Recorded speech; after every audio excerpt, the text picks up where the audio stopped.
So it's 6 o'clock, and we love to get started on time. And today we're going to be talking about men, masculinity, and modern love. We've got with us Prachi Gangwani, who's the author of this brand new book.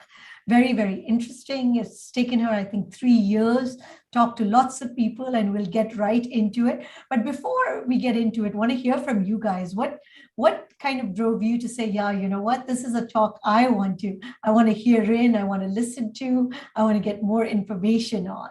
This is going to be brutally honest. It raises a question that we are sometimes maybe afraid to ask ourselves.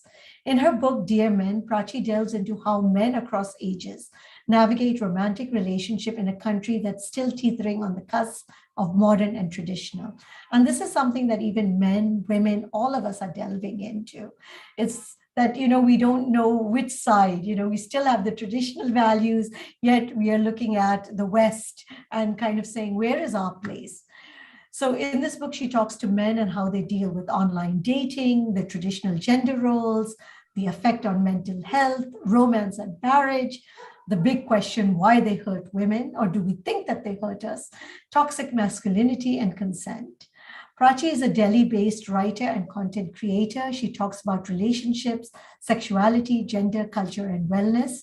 She runs a digital publication by the name of Keeping Zen and is also the content head at Human Edge Enterprises. So Prachi, a very, very warm welcome. We're excited to have you here and really excited to delve into this topic. Thank you. Thank you. I'm excited to be here as well. And I am also equally excited to talk to everyone here about toxic masculinity and masculinity in general, I suppose, and relationships and what it means for all of us. So yeah, let's begin.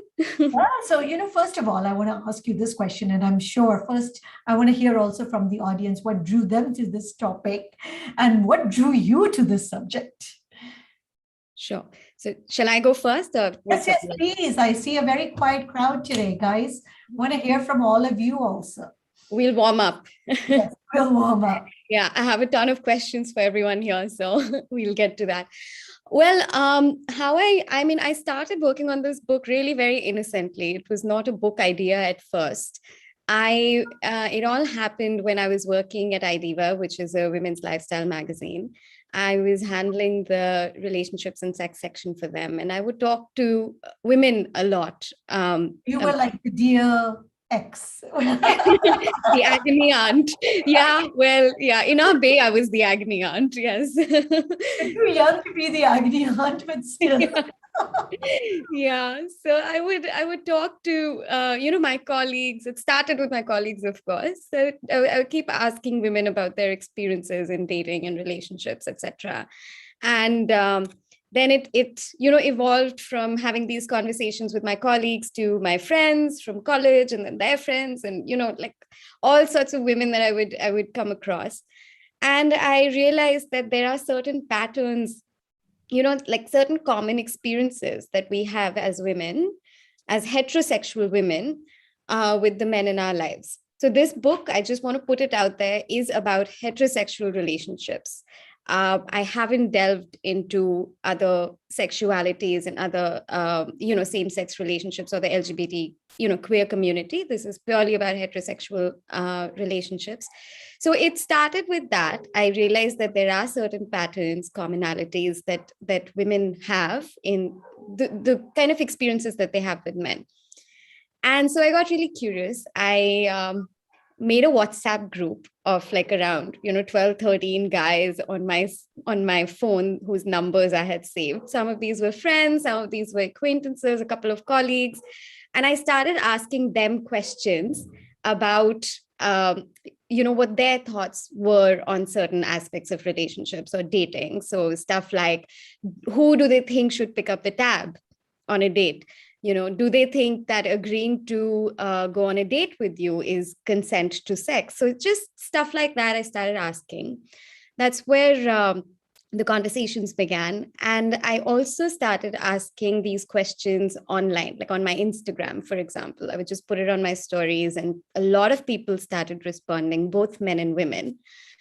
But the more I listened into these responses, I realized that even with men, there are certain patterns, and we haven't explored this. Like I couldn't find any literature around it. I couldn't find any conversation going on at that time. This is 2017, right? Around what men are experiencing in relationships and dating. So my initial idea for the book was that I will write a dating guide for men, you know. I'm sure that's book number 2. That could be an I think epic. everybody I is don't think waiting for that. I anybody see would read that book. Yes. I don't think anybody would read that book. So that's when I realized I set out to write a few articles, and then step 2 was, okay, dating guide for heterosexual men. And then I realized that it would just not serve the purpose, you know, because there are certain things that men are also very confused about that no one is talking to them about. And those are the nuances that need to come out, really, if we want to have a constructive conversation about heterosexual relationships. So that's how the book came about. And how did you go about your research? Was it structured? Was it unstructured? Was it just a series of conversations? Sure. So it was, it started off unstructured, of course. It started off with these very casual conversations. But then when I realized it needs more exploration, I made a structure around it. I wrote down what are the areas that I want to explore, and I started asking questions around those areas. Simultaneously, I also started doing a lot of reading. And what I realized during that time was that in India, we don't have any sort of research around this. Around masculinity in general, we have very little research in India. You know, forget masculinity in the context of relationships, that I think we have a really long way to go. But even when it comes to just mental health in men, for example, you know, what does it mean to be an Indian man? Like, there's very little research around it, right? What is it like to be a male teenager in India? We don't know, right? So that's what I realized when I started looking for research around this or studies around this. So sadly, a lot of my academic research that went into the book was, you know, based on studies that are being done in the Western world. Of course, like, they are then, you know, analyzed or interpreted rather within the Indian context as much as I could. So that was the second part of my research. And the third part of my research was talking to experts. So I spoke to therapists who are working with the male population. I spoke to a lawyer also to give me insight on, you know, what the laws around consent and relationships look like. So that was the third leg of my research. And then I also, so a lot of the book is also based on ongoing / current events in the country. So for example, mental health among men became a huge conversation when, you know, Sushant Singh Rajput passed away, and our like collective denial of mental health issues among men, right? So that is also a part of the book. So a lot of that's then the fourth part of the research is around the current ongoing events in the country. So what was, when you did all of this research, spoke to so many people, what was the most shocking thing you learned? You know, I can't. Shocking. Well, I cannot, unfortunately, I cannot pick one. I think there were a lot of things that were quite shocking. The most surprising thing, not shocking, but surprising thing was how willing a lot of the men were to talk about certain issues in a very vulnerable way. I think that is something I was not expecting when I started working on the book.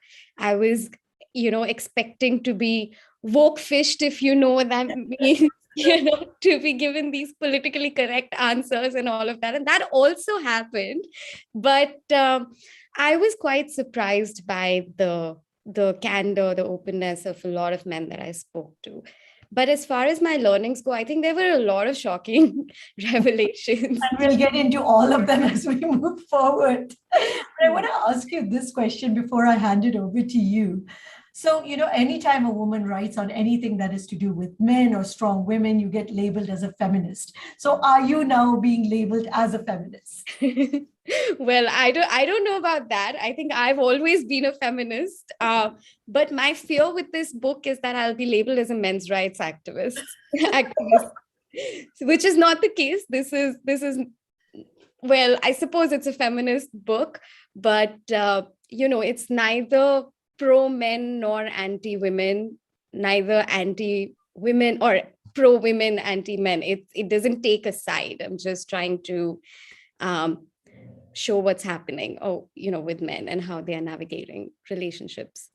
So let's get started, Prachi. Over to you. I know we have lots to talk about. And guys, like I said, the conversation is with you. So please keep chiming in. We want to hear your thoughts, whether you agree, disagree, whether you think, yes, this was, something that you're seeing also. So Prachi, take it over.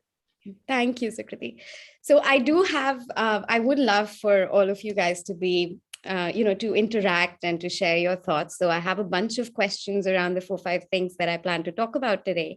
And we'll start with toxic masculinity, because I think that's really at the heart of the whole dialogue around gender and relationships that's happening currently. And it's also kind of a guiding force when it comes to understanding relationships. So before I talk about what it really is, I'd love to hear from some of you what you think toxic masculinity is. So if anybody would like to chime in.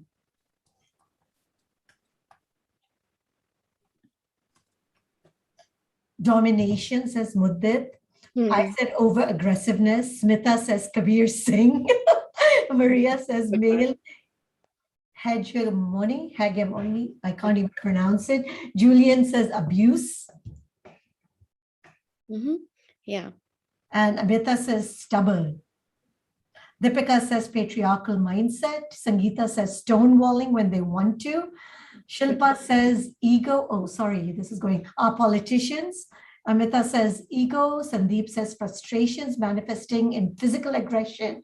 Ritu says dominance. Julian says manipulation. Tarika showing lack of vulnerability. Dipti says control. I think it's all of those. Yes. Yeah. Well, it's actually all of those and none of those.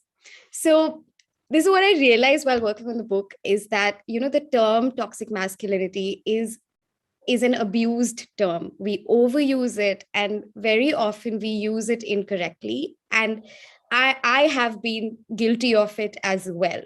So what I'm going to take you guys through now is, let's talk about masculinity first, right? Because we cannot understand toxic masculinity unless we talk about masculinity.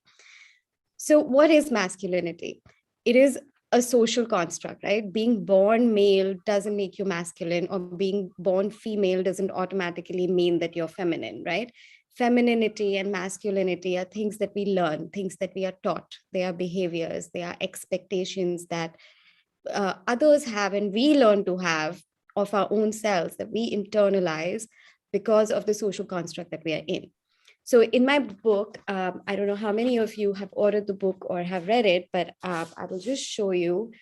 There's a little table I've made over here, which is on page 39, which basically lists down, traits that we associate with masculinity and femininity. So I'll throw this second question at you guys. What do you think are the traits, personality traits that come to mind that you think are masculine? So a little different from my previous question, in the sense that these are not behaviors now that we're talking about. These are more like just the emotional, psychological makeup of the person that comes to mind. Strong, yeah. Bread earning, financial, dominant. Right. Yeah. Provider, physical strength, protective, boys don't cry, aggressive. Yeah. Right. Okay. So these are all great. And really, toxic masculinity kind of just floats around all these things that you guys are listing down. So these are very helpful. But I'll tell you what I have here. So masculinity is generally competitiveness, commanding, all wonderful. Yes. So masculinity, when we think of masculine, we think of strong. Someone said it here. We think of ruthless, rational, we think of aggressive, we think fearless, we think outgoing, we think focused, we think hardworking, we think perseverant, impatient, unemotional, right? So that's a whole mix of different traits. So my third question to you is, are all these traits toxic? Is it toxic to be focused? Is it toxic to be hardworking? Is it toxic to be perseverant? So that's the difference. Yeah. So that is the difference between masculinity and toxic masculinity.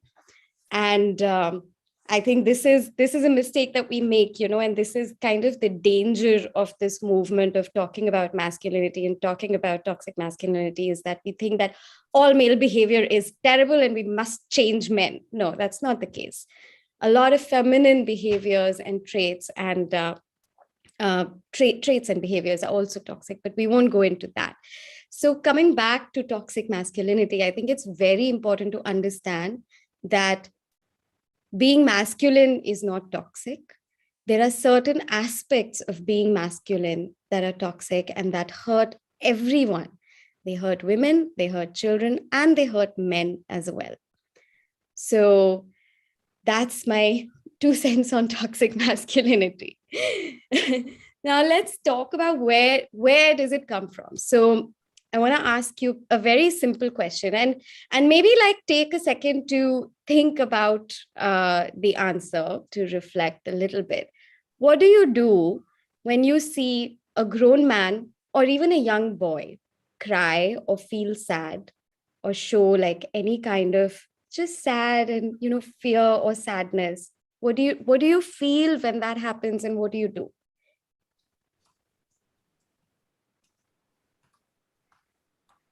We try to comfort them, but it makes us uncomfortable. Makes you uncomfortable. Feels that he is okay is like me, Sangeeta says. That's wonderful. Advise them. Amrita says advise them. Dipti says normal. Tanya says for me, I would comfort him. Nairuta says it's okay to feel this way. Smita says sensitive. Okay. Well, you all are a very woke bunch, I have to say. But I think maybe it's okay to be emotional. Absolutely. Okay. So someone says it causes dissonance, and that's Mudit who said it causes dissonance. Okay, great. So most of you seem to think that it's absolutely normal and it's okay, and you would comfort them. But Sukriti pointed out that you would probably feel a little uncomfortable watching a man or a young boy showing emotion. And I think that, of course, we are always evolving, and a lot of the very rigid gender roles have changed / are changing, but we still have this very deeply ingrained discomfort around men being emotional, being vulnerable, and showing emotion or expressing themselves in a vulnerable way. And I think that is a very huge part of where toxic masculinity comes from. It's very easy to kind of blame men and say that it's all them and all their behavior, and they have the onus to change. But I think that we as a society and as a culture do kind of enable it in some ways. So I'll give you guys a very interesting example. Well, this is not an example. It's a research study that I came across while working on the book, which says that male toddlers, young boys, are a lot more emotionally expressive than female toddlers. I'm not a parent, so I don't have firsthand experience about this, but I'd love to know from those of you who are parents, maybe if it doesn't matter what gender your child is, but I'd love to know if you see this, if you've experienced this, where young boys show more emotion, perhaps are more needy, not needy, but like more open to comfort from others or soothing from others than girls. Okay, Rufus says not, absolutely not. They are the same. Okay. Anyone else?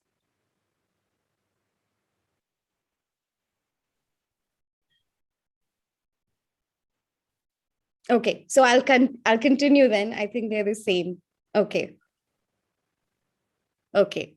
Well, that's good to know, but that's not what my research said. So, young toddlers, according to this research, male toddlers are more emotionally expressive than female toddlers. But by the time they reach adolescence, it kind of switches.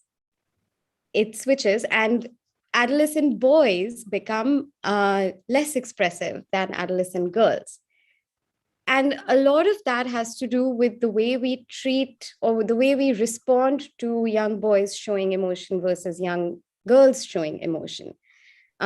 Young girls are kind of socialized a little bit more. They are exposed to, more like varied emotional social situations and interactions, which then reinforces or nurtures their nurturing side, if that makes sense. Someone said here that boys become reserved when they grow up. There is a difference the moment they turn 7 to 8 or thereabout. My brother was very expressive as a child versus a teenager. Yeah. So that's the thing. So why is that? Do we ever like pause and question that? Why is it that, there, regardless of whether there's a palpable difference when they are toddlers or not, I think all children, all infants are very dependent on adults, so sure. But like, why is it that we see this difference after a certain age when gender becomes an important part of a child's identity? We start seeing these differences. So, now with like this whole gender fluid movement coming across, some of those differences are becoming less and less rigid and less like in your face. And that again reinforces the fact that we raise boys to be masculine and we raise girls to be feminine. So, And they're saying, yeah, we keep telling our boys not to cry. They become conscious of their emotions, not to open. I think during puberty, there is no guiding figure that explains the changes, because also not only how we're raising them, but also according to Smitha, the stereotypes that are all around them. Yeah, no, yeah, absolutely. And I think that's such an important point and another kind of thing to be wary of. It's very easy to blame family and parenting, but kids are exposed to so many different things, the stuff that you watch on TV, right? Even a lot of these storybooks for children, right? They have these sexist undertones. A lot of the cartoons for children, they have these sexist undertones. All of pop culture is very genderized, right? And then kids go to school, and what are the kind of interactions that they're having with teachers and with their classmates? So I think, thank you, Smita, for bringing that up. I think that's a very important thing to be cognizant of, is that it's not all on the parents, right? There are a lot of forces that we are fighting against when it comes to undoing gender stereotyping. And so, yeah, that's a great point to remember and to think about. But I think as parents and as families, what we can probably do is we can have these conversations at home and keep having these conversations at home, so that we can at least like undo some of the exposure to stereotypes that children get in the outside world. So, but yeah, absolutely, I think there's a lot that happens that feeds into this. Okay, so now moving to the next thing.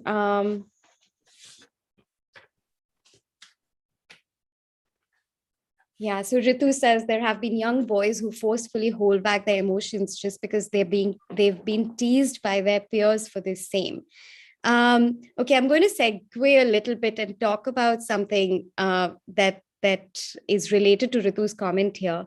It's not just young boys, but even among adult men, there is a lot of gatekeeping that happens by other men. And this is something that came through in my interviews, where a few men spoke about this, is that even if they try to be or want to be, you know, a little bit sensitive in some ways, or talk about their feelings, or if they want to make unconventionally or like unconventional career choices, even something like that, they are often kind of shamed by other men. Like one of the men I interviewed, for example, uh, switched to a creative field from engineering. Okay, so he had studied engineering, and at around like in his mid-20s, he decided that he wants to switch gears and work in a creative field. And he told me that it wasn't the women in my life, it wasn't my colleagues, but it was the other men in my life who kind of said that this is a bad decision, or this is like stupid, or like kind of like mocked my decision. So this gatekeeping, it's not just peers for young children, or like for adolescents, or younger age group, but it's also all the way in your adulthood. Adult men do this kind of gatekeeping when it comes to staying within very rigid, like a man box, that is what it's called, or very rigid definition of masculinity. Okay, so moving to the next thing that I wanted to talk about is, how does this whole thing, whether it's rigid gender roles or toxic masculinity in particular, what do you guys think it does to relationships, to heterosexual romantic relationships? I think there's an expectation of traditional roles. And what would that mean, traditional roles? Because if they see, traditional roles where the woman is doing X and the man is doing X, that is what they think is normal, and that is what they expect. Can you give an example of? If they see, typically in most houses, the woman is doing all the housework, the guy is going out earning. This is in their mind, what is the role of a man, and this is what the role of a woman is. If they see that the woman is the one that is picking up the emotional whatever, and she's the one that caters to that, that is her role. If she's the one that's constantly taking care of the in-laws, that is her role. So these things are just also based on what we are seeing. Yeah, absolutely. So it's kind of like, this is a really nice reference, which I don't remember if I mentioned in the book or not, but it came up in one of the conversations I had while I was working on the book, is that someone said that, like within this very stereotypical gendered kind of a structure, marriage is like running a business. It's like you have this business that you have to run, and there's a CEO and there's a CFO, and that is what is happening, right? And like, I don't want that. So yeah, I think you're absolutely spot on when it comes to what rigid gender roles do to relationships, and in particularly to marriage. And let's see what some of the audience are saying.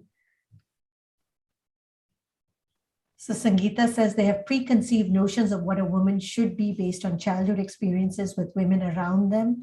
Mudit says it leads to domination by the male over the female.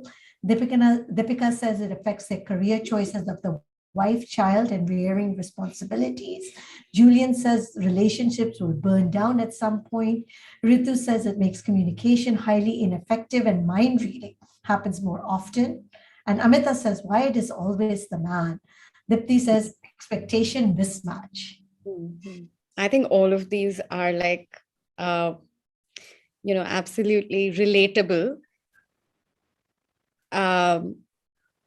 Okay, I just got distracted by the last comment about the mom baking cakes. So yeah, all of these are absolutely relatable, and I think the biggest thing that happens is that communication becomes very calculated. Within these very set roles, I wonder how authentic is the communication, and this was something that came up at pretty much every stage of relationships that I explored while working on the book, whether that's, casual dating or online dating, right? Communication is very like, it doesn't flow that easily in heterosexual relationships, right? And that has that comes part of it comes from the fact that as a culture, we are not very good at communicating. You know, for those of us who are adults now, who are in our 30s and older now, for many people in this age group, you know, we've had the kind of parenting where if you ask a question as a child, you're told, "Aise hi hota hai," or like, "You do this because I said so," right? You're not allowed to ask why. You're not like, or you're not encouraged to ask why. You're not explained why things are the way they are. They just are. So you do it. So as adults, we've learned to just do the same. You know, this is just how it is. So we do it. So we don't question a lot of things. We haven't learned very effective ways of communicating. And that comes through in relationships, and that comes through in every stage of the relationship. And when you top that up with these very structured gender roles, then you kind of stay stuck within that, right? And I think everything that you guys are sharing is all very profound, and I really appreciate it. But it's also very uh, kind of one-off things that become either a man's responsibility or a woman's responsibility, right? So, for example, why is it that a man proposes? Now it's changing, but even now it's Not changing much.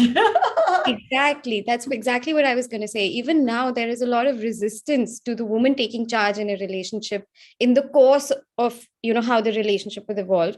And this resistance is on both sides. It's not just men who don't want to let go of the reins, it's also the women who expect the man to propose, right? It's so deeply ingrained in us. You know, we as women will sit and wait and wait and wait and then be frustrated. Ki, why is he not asked, popping the question? Like, why does he, you know? And on the other hand, if we are not ready as women to take the plunge, then we don't feel that we have the authority to say that, right? So even something like that, like deciding how the relationship will evolve, at what pace, and when, you know, even that role is very split and very genderized. So it's at all levels. It's at all levels. Um, Financially, I think a lot of for actually, you know, to be honest, I cannot think of a single man I interviewed who did not feel this way, where even though they would like to be with a partner who is financially independent and contributes to the relationship or the life that they want to build together, they themselves want to be the breadwinner, you know? So even financially, when you talk about it, this is what we are trained, right? That the man is the breadwinner, the man is the one who has the responsibility of the finances, etc. And while like women have been fighting for economic independence, etc., etc., and we have come very far, and in a lot of relationships, women are doing better than their male partners are, the men still hold on to the idea that their worth as a partner comes from how much money they make and how well they can provide. So even something like that. So it's across the board, it's at so many different levels that this genderization impacts relationships as well as us as men and women and as individuals. So um, you know, we're not just like talking about it just for the fun of it, just because it's like an interesting topic to talk about, but it really does affect our lives. And Smita has brought up also an interesting point. We ladies have a choice to give up our careers and not work if we wish to. Men can't do this. Yeah, absolutely. So that's the other way that, you know, this is the social structure we live in, right? The paternity leave in India, I think it's like 15 days or something like that. And that is also not across the board. So I believe, if I remember this correctly, only government jobs allow you 1 week in some organizations, Tarika. Yeah, that's because for the private sector, paternity leaves are not mandated. So it's up to them if they want to give a paternity leave or not. And if they do, then how much or how little is up to them. So that's also the structure, right? Um, so there's paternity leave, and there's no concept like women can take a break and then come back to work, right? And now there are avenues for that. For men, it's just not an option, right? So that's how it is. And even within families, I feel like now that we're talking about fatherhood and paternity leaves, etc., I'll bring this up, is that even within families, we, kind of keep the fathers at bay. Like, how much does an average Indian family involve a father in parenting? I don't know. That's something to kind of pause and think about. I think something interesting has also come up, and I think this is one of the issues. Somebody has said, I had a bestie whose husband penalized her as she did not contribute financially in the relationship. So she was shocked, and they are on the verge of getting a divorce. So I think this expectation is there, even in women's mind, that working is our desire. We do not need to give 50% or 30% because we are going to produce children. So I think this is also having some kind of a havoc, because if the guy says, listen, I want to have everything 50-50, we're shocked. If we want to pay the bill, it's great. If the guy says, please pay 50%, it's like, oh my God, what just happened? So is there some kind of thinking in our minds that's also there that, we want to make that decision? We don't want anybody else to put that decision on us. So is that also affecting the psyche of men? Because they don't know where to go, because we will say, okay, I want to contribute, but don't ask me to contribute. Yeah. I think absolutely right, because women have the choice, but men don't. At least at a social level, as things stand now, we have the choice, like you rightly said, to work or not work, to contribute or not contribute, right? And now more and more men are saying, no, you have to contribute financially. And this is absolutely true. It's happening, right? We are shocked as women. We're like, oh my God, this is too much pressure, you can't do. But imagine, like, men have been living with this pressure for generations, right? So I think it's all in a flux, and I do think that we're all headed in the same direction. We're all headed in the direction where both men and women want equal responsibility. Like, we as women, for example, want our partners to be more involved emotionally. We want our partners to be more involved as fathers, right? We are also putting those kind of pressures, which were earlier only on us as women, on the men in our lives, and simultaneously the men are putting the kind of pressures that they have had as men in their lives on the women in their lives, right? So we're all kind of headed in the same direction. But obviously, whenever there's this change, there's a transition, or there's challenge to an already existing system, there's going to be some resistance to it, and there's going to be some discomfort around it, and there's going to be a lot of confusion around it. Like, we don't know how to respond to this. But I think everybody wants a choice. Nobody wants to be put into a box. Nobody wants to have these compulsions based on something that we can't control. You cannot control what sex you are born into. You cannot control the fact that you have had, say, 20, 30 years of very genderized upbringing or socialization. You also cannot control the fact that you live in a very genderized society, right? So nobody wants impositions. We all want the freedom to choose. But I think that we all, both men and women, as well as other genders, we all want very similar things, but we're getting there differently because we have very different histories. Interesting. Very. Tanya says, I have cases where men don't provide for their family. Money is always the issue. This bestie of mine draws up an Excel sheet by the month, and to get it ratified by the husband to get some money into the household kitty. This is another type of control. Mansi says, I'd like to share something here. My parents were both working, but though my father gave my mother the opportunity to go ahead with a career, and he took a backseat and worked from home and took care of me when I was a kid. And in turn, my mother assisted him in his entrepreneurial aspects. Very nice. Women can't open up about sex even, and arguments arise. I really like something that was in your book. Now that we've turned to the topic of sex, and we will get into the topic of sex, that sex is done when the man is done.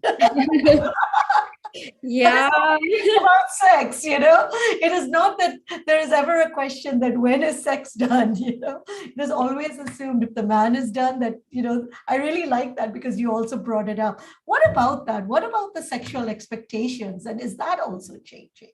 Hmm. I do think it is changing. I think this was, you asked me earlier what was the most shocking thing I learned while working on the book. I think this is somewhere on top of the list. Because, of course, we've been talking about sex and we have been talking about sexuality, but how much have we been talking about male sexuality? Not so much here in India, right? We've been talking about female sexuality and female pleasure and all of that. Yes, those conversations are happening, but we haven't really talked about male sexuality as much. So when I was doing my interviews, someone said something to me which has really stayed with me. This gentleman in his 30s, he said, this whole discourse around sexuality, whether that's in pop culture or, on the internet or whatever, it makes you feel like men are always having good sex. But we're not. We also have bad sex and we also have headaches, you know. So there is almost like no room to talk about the fact that that men are not actually driven by sex, that they are not actually thinking about sex all the time. They're thinking about other things as well. And that, their stress levels, their body image issue, they also have body image issues, one, but like how confident they feel in their bodies, their stress level, the work pressure that they have, the emotional connection that they feel with their partner, all of these things make a difference to men as much as they do to women. I think because, again, because as a society we have normalized casual sex for men and we have stigmatized casual sex for women, or sex in general, we have normalized it for men and stigmatized it for women. That's why men perhaps find it easier to have sex than women do, right?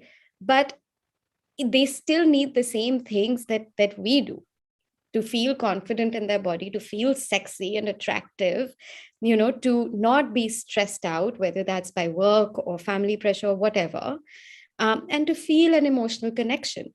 So I think this was something that I never thought about before I started working on the book and before I started interviewing men. I also assumed that men will just, get on whenever, like they don't need any, they don't have any prerequisites like women do, you know?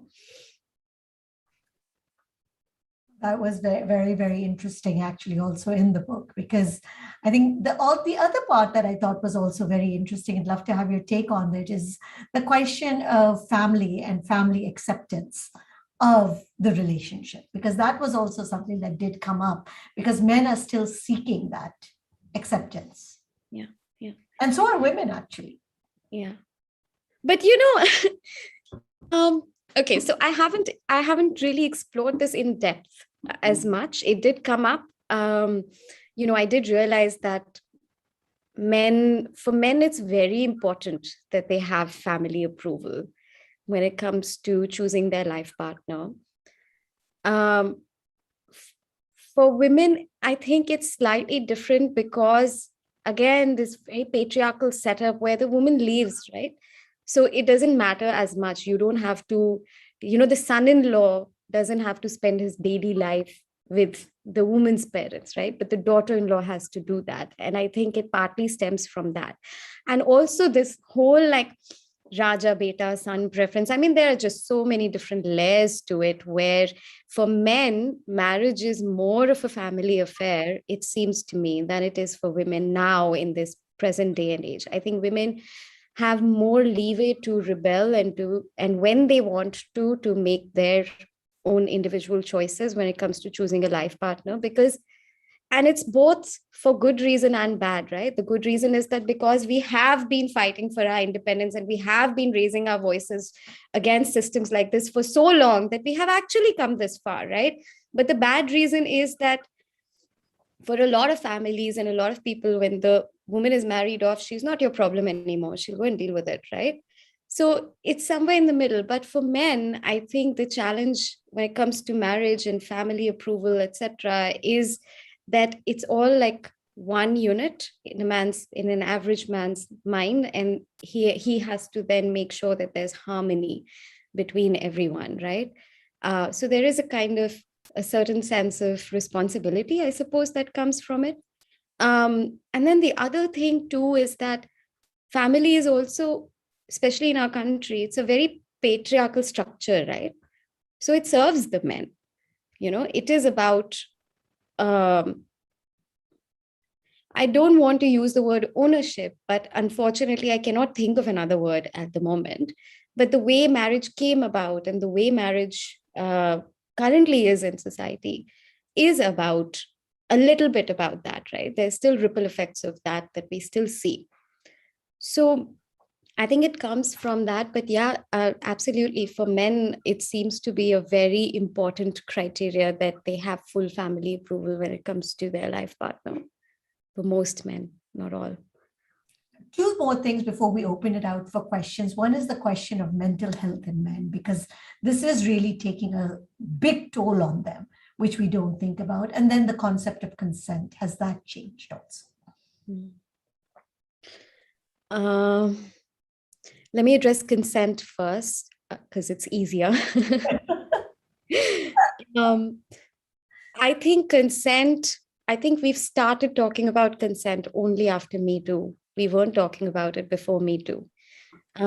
So our conversations around consent, our discourse around consent is still very young, very nascent, very limited to certain groups and certain kinds of people. There is a lot of content around it on the internet, yes, but we wrongly assume that just because it's on the internet, everybody's seeing it, but they're not, right? So I think that it's a conversation that has started most definitely because of Me Too, and I think that's one of the biggest achievements of the movement as well, is that we have now started talking about consent. But do we understand it yet?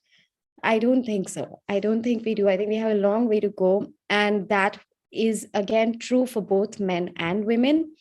I think women also, we also don't really have a very tight grip on consent. So there's a lot of learning there. And about mental health and men and mental health in general. So one of the things that toxic masculinity, or this very rigid gender stereotypical society or social structure, does to men is that it makes them less likely to seek help.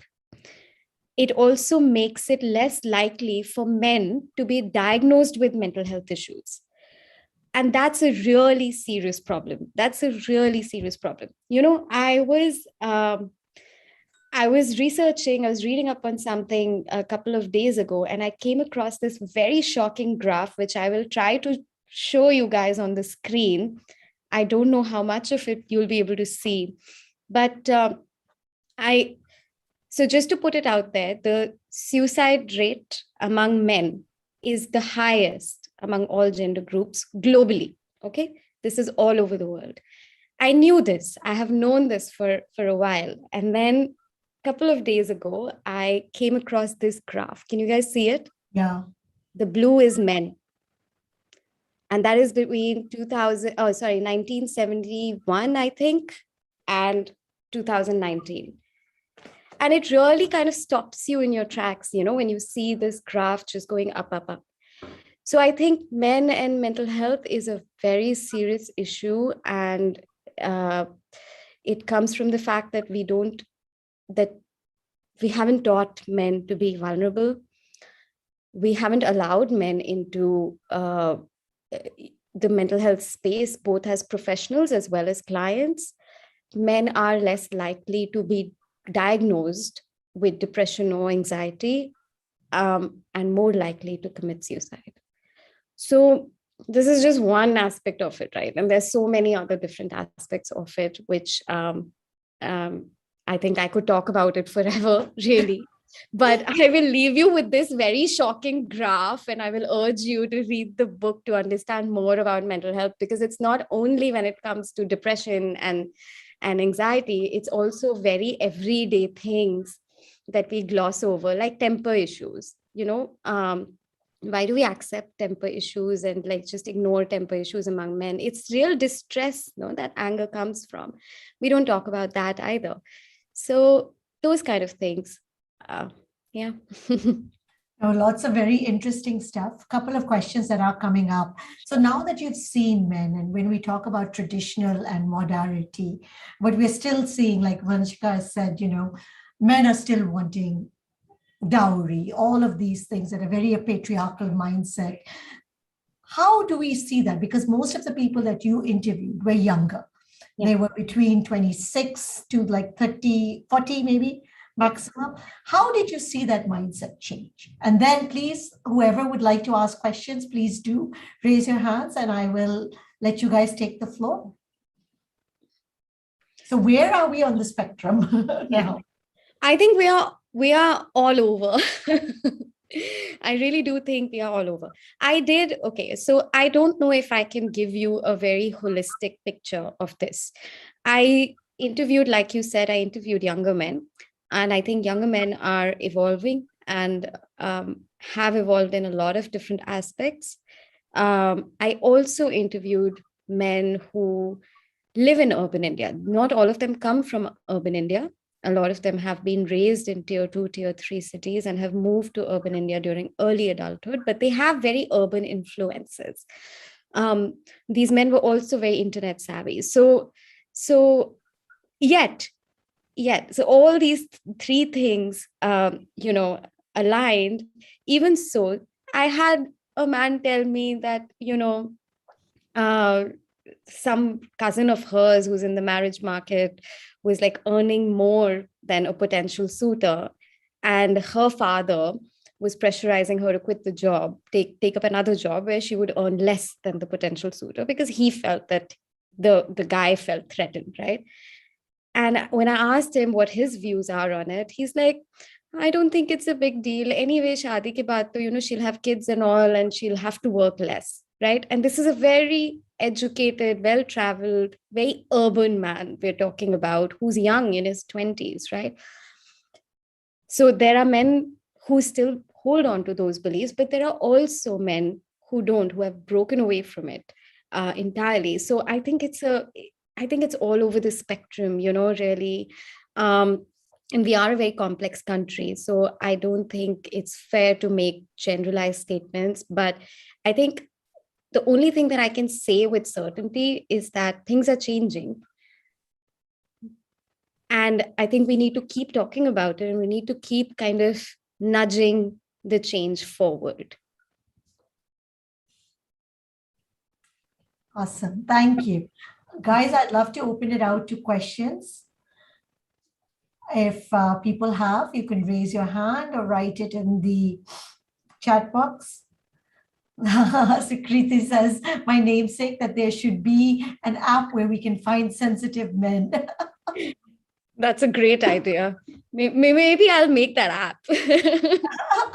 I'm like so lost after this book has come out. I don't know what to do with my life now. So that's a great idea. So Sukriti says, please. Amita says, lots of love. Does anybody have any specific questions? Would love to take them. I do see a hand up. Go ahead. Tanmay, go ahead.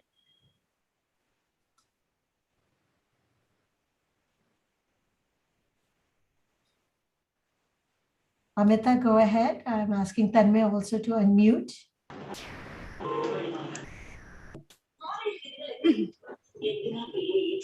Go ahead, Amita. Yeah. Hello. Yeah, go ahead. Yeah. Hi, Sukriti and Prachi. Wonderful topic. I would have a question for Prachi. I would like to know all about the book. I've given all my exactly about this men, and will it be very good? Is it a book that it holds up to what you have written about? And is it because I'm planning to buy this book. No, I have not heard about this book, but I'm glad to have met you here. So I would just like to know whatever we have shared in chat, but how far does this go in terms of men? given our reasons, given our examples, given a lot of things which I've put in chat and from others also. So what do you think? I'm not sure what you mean when you say how far does it go? Like in terms of behavior, in terms of like, what do you mean? I'm not sure I understand. Overall, Prachi. Yeah. Oh, sorry. There was some background noise coming, so I can't figure out where it's coming from. Go ahead, Amita. Yeah, in terms of all the aspects you've mentioned, so where does this lie? Is it a very good insight? I'm sure it must be wonderful because I'm just waiting to pick this book of yours, and but how just can this be put in every reason or whatever we have put out in the chats, depending on the questions you've asked and what you've heard from all of us. But how far does it go, like in terms of anything? Maybe a marriage, maybe a relation, maybe in general, this men swag thing. So I believe in equality. So I don't, because I know in our society all these things are, we have given our reasons, why they are, they think that it's always the man, nothing about the woman. Now, if about working, looking after the children, or you're just working, whatever, whichever way, it's always the question of money comes like a particular,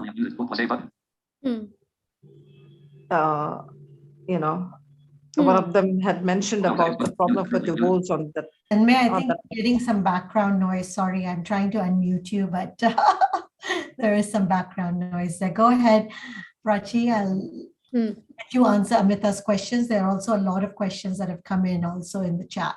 Okay. So I'm still not clear on your question. Do you mean how far do I go with these things in the book, or like how far in the book? Okay. In the book. How much are you covering of this? How much am I exploring that? Yeah. Okay, sure. So I think most of the things that we talked about today are talked about in the book in a little bit more detail.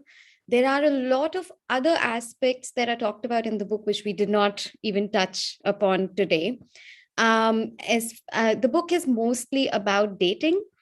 I do talk about the courtship period, marriage, and just very briefly about fatherhood. But fatherhood is more touch and go. But I do talk about marriage and courtship. But a lot of it is about dating. I would say that there are a lot of aspects of masculinity in general that I have explored in the book, which we did not talk about today. So I hope that answers your question. So Sangeeta is asking, what about midlife crisis and male toxicity? Did you get to speak on this? Midlife crisis, I mean, I don't know if I believe in midlife crisis. I think we're always in a crisis all the time in our adulthood. So, so like I said, the oldest person I interviewed for the book is around 40. I would definitely not call that midlife. I think that's very young. So I don't think I go into that too much, what happens around midlife. It's more of a younger age group. Yeah. Before I give it to Julian, your inputs on live-in relationships. What is the feeling of the younger generation on that? And then over to you, Julian. So definitely live-in relationships are becoming more and more acceptable, which I think is great. I'm very pro live-in relationships. And also, for those of you who don't know, couples in live-in relationships have almost the same rights, legal rights, as couples who are married, including the right to adopt a child. And a child adopted by a cohabiting couple, also has the same rights as a child born to a married couple. So just putting it out there. But I think live-in relationships are definitely a good thing for society. And more of us should support it and should encourage people, young people, or like young adults to live with your partner before you marry them. So the sentiment among people that I interviewed, a lot of them are or were in live-in relationships before they got married. And it's not, I think there's a whole myth around the fact that live-in relationships are frivolous and, you're living together because you don't want to get married, you're avoiding marriage, you're avoiding commitment. But actually, it's the opposite. Most people seem to feel that they want to live together before they commit because they want to make the right choice and the right decision. So rather than an avoidance of marriage, live-in relationships are more an avoidance of divorce. Julian, go ahead. Yeah. So basically, my question is very short. Do you think men are coachable? I know that men are more open to coaching than they are to counseling. That is a statistic I came across recently. I don't think any adult should be coachable, if you know what I mean. I think it's not about coaching. It's about encouraging conversation, and it's about introspection. And I think someone who doesn't want to introspect will never introspect no matter what, right? So, and it doesn't have anything to do with gender. I think there are a lot of women also who are very stubborn. Vanshika is asking, are gender roles only due to conditioning, or is it also based on genetics? So there are some studies that show that there are certain biological differences, in the male brain and the female brain, and also hormones and hormonal fluctuations, etc. So there is that element for sure. But definitely socialization and societies play a larger role than biology does when it comes to gender. And we see it, right? We have societies that are more gender neutral. For example, I'll give you guys this example. In Sweden, the government gives 48 months of paid parental leave. It's not maternity leave, it's not paternity leave, it's parental leave. And each parent is mandated to take minimum of 6 months. And beyond those 6 months each, you can then split it over time. But, in a society like that, you'll find parents are much, or fathers are much more involved. One person I interviewed, he is a dad in the US, and he went for prenatal classes and training when his wife was carrying. Where in India do you see that happening? You don't see that happening, right? So as a result, he's much more involved as a father. He changes the baby's diapers, and he's just like much more involved than an average Indian man is, because we don't have these social structures that encourage fathers to be more involved. So I think there are biological differences, yes, for sure. But a lot of this genderization is very social. Two more questions, and then we'll end for the day. Amit has asked a very interesting question. I want to know why Indian men assume women are only for sex and not comfortable conversations. I think only Indian men can answer that. I think only Indian men can answer that. But I would actually disagree with this. I interviewed a lot of young men who, in fact, told me that they would not be interested in having sex with someone that they can't have a conversation with, and they can't feel intellectually and emotionally connected with. So I think, yes, there is a lot of objectification of women, but it's changing. It's changing. So I think it's unfair to say this as a generalized statement about Indian men. Tanmay is asking, how many of us would have got married had we been in a live-in relationship with our current partners? That's very interesting. I don't know. I guess, I don't know. We'll have to ask the people who were in live-in relationships and then got married or didn't. I suppose. But interesting. Thank you, Prachi. Any last thoughts before we end for today? Yeah, That's the champion for men. Yeah, so I just want to activist. I'm not a men's right activist, no, or activist rather. But I want to end this conversation, and this was such a wonderful conversation, and thank you everybody for being such a wonderful bunch and sharing all your thoughts. I really appreciate it. But I do want to end this with a reminder that the purpose of this book is to encourage men and women to have conversations with each other and to try to understand each other. And if there's any one takeaway that you must take from this session today, is that, find people in the opposite gender and sex, whether that's friends, partners, your father, mother, brother, sister, whoever, and just like talk to them and just listen to their story. And that's it. Change is not going to happen overnight, but we need to start talking to each other. Well, thank you. And thank you all for attending. And it's always great to see so many comments. And Prachi, thank you very, very much. Lots of luck. And we're waiting for the sequel. Thank you, Sukriti. And buy my book, everyone. That's the last thing I'm going to say. Buy my book.